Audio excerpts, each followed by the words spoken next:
Bonjour, bienvenue aujourd'hui dans ce nouveau tuto. Je vais vous montrer aujourd'hui deux poignées qui peuvent être utilisées avec un gimbal.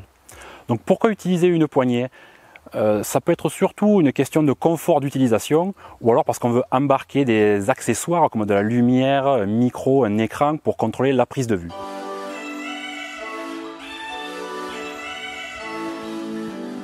Pour commencer, il existe ce type de poignée qui est une poignée double toute simple de chez Neewer. Coûte environ 40 € et qui fait très bien le boulot. Zhiyun a bien sûr sorti sa propre poignée qui coûte 90 €, la Dual Grip Handle. Je vous mets tous les liens dans la description. Cette poignée mesure 48 cm de long. Elle est équipée de nombreux filetages pour monter des accessoires. On en a sur le dessus, sur le côté, un de chaque côté. En dessous, il n'y en a pas à l'avant pour monter autre chose. Les poignées sont réglables pour une utilisation soit dans le sens, ce que moi je préfère. Un quart de tour, ça pivote, on peut utiliser dans ce sens. Ou alors, si on préfère porter carrément, on se met dans ce sens. Moi, je le repositionne comme ça.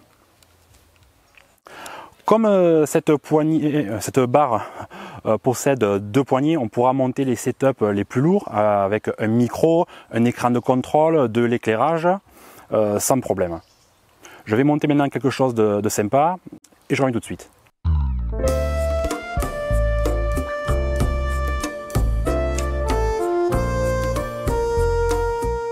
Voilà ce que ça donne une fois équipé.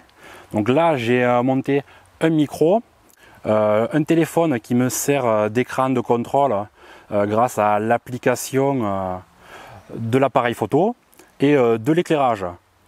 Ça fait un beau setup, c'est bien costaud. On doit être dans les 3 kg, 3 kg et demi. Je l'ai pas pesé cette fois.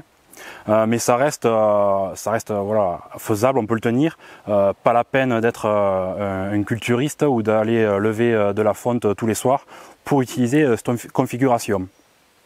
Il existe également une petite télécommande sans fil chez Zhiyun qui permet de contrôler le gimbal quand on utilise une poignée comme ça justement. Elle se fixe par ici et avec le pouce on contrôle le gimbal, on change de mode, mais ce qui est intéressant c'est qu'on peut aussi démarrer et arrêter l'enregistrement. Il faut par contre que l'appareil photo soit compatible. Et à première vue ou de mémoire, il me semble que ça marche avec Sony et Panasonic, pas avec Nikon. Et là justement j'utilise le Panasonic pour filmer cette vidéo, je ne peux pas le monter mais filmer en même temps. Voilà, je n'ai pas cette télécommande de toute façon. Maintenant on va passer sur un setup beaucoup plus léger. Voici la deuxième poignée que je voulais vous présenter. À la base c'est une poignée de support de flash qui se visse sous l'appareil directement, l'appareil vient ici, on fixe les flashs ici. Zhiyun a bien sûr son accessoire officiel, le Mini Dual Grip Handle, qui ressemble fortement à ça. Il y a une dragonne ici pour pas le perdre de la main, et une petite cale en plastique, fait rien de bien compliqué. Ils vendent ça 40 €. Ici ça coûte 10 €, le calcul est vite fait. Je vous mets de toute façon les liens dans la description pour les informations. Sur cette poignée, on a ici la vis pour fixer en dessous du gimbal. Il y a un filetage en dessous également pour visser le mini trépied. Un grand trou oblong de réglage.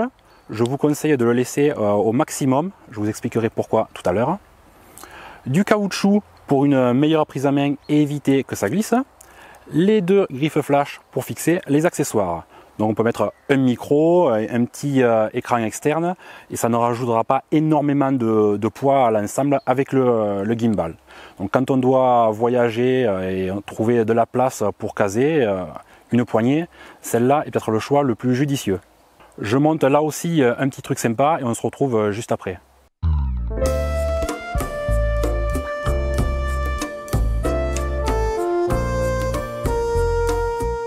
Voilà pour un petit setup léger que je viens de monter, avec toujours mon téléphone en tant que moniteur de contrôle, un micro.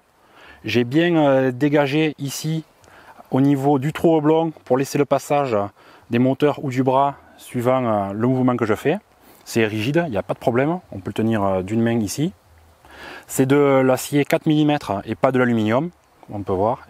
Ça fait vraiment un chouette setup, très léger, facile à utiliser si on veut faire des plans au ras du sol, en l'air. Ça tient, aucun souci. C'est un de mes montages préférés qui est rapidement en plus mis en œuvre. Il n'y a pas besoin d'énormément de place.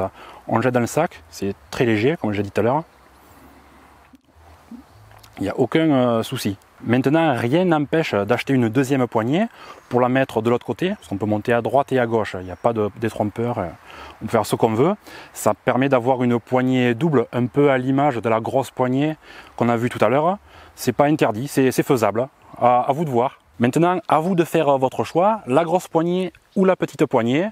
Je ne peux pas le faire à votre place, il va falloir cibler vos besoins et étudier quelle poignée sera vraiment adaptée à votre utilisation. Alors si vous avez des questions, n'hésitez pas à les poser dans les commentaires, vous savez, je réponds régulièrement. N'hésitez pas à laisser un pouce en l'air pour cette vidéo, abonnez-vous. Je vous dis à bientôt pour une nouvelle vidéo et toujours avec l'accent du Sud. Allez, ciao! Je vais vous montrer aujourd'hui deux poignées qui peuvent être utilisées avec un gimbal.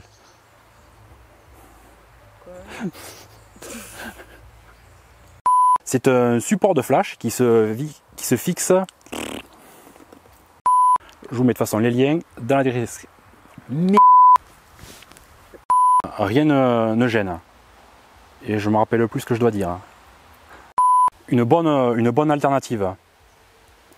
Et je me rappelle toujours pas ce que je dois dire.